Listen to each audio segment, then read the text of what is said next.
Match শেষে উপস্থাপকের করা প্রশ্নে কেঁদে কেঁদে কি বললেন এনামুল হক বিজয়। প্রদর্শক এদিন টস জিতে আগে ব্যাট করতে নেমে তাণ্ডব চালায় খুলনার ব্যাটাররা।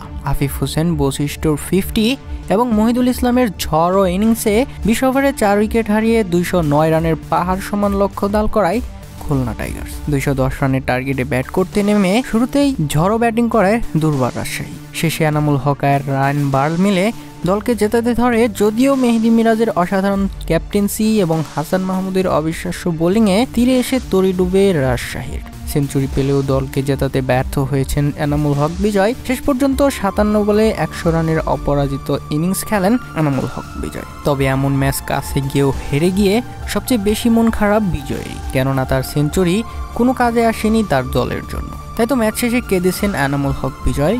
উপস্থাপকের প্রশ্নে কেঁদে কেঁদে তিনি বলছেন, আজ সত্যিই একটা দুর্বিষহ দিন। আমি খুবই চেষ্টা করেছিলাম দলকে জেতাতে, তবে আমি পারিনি। সত্যি অনেক কষ্ট হচ্ছে দলকে জেতাতে না পেরে। সেঞ্চুরি পাওয়ার থেকেও দল জিতলে আমার আরও বেশি ভালো লাগতো। তবে যাই হোক, ভাগ্যে ছিল না, তাই আমরা জিততে পারিনি। নেক্সট টাইম হয়তো ভালো হবে।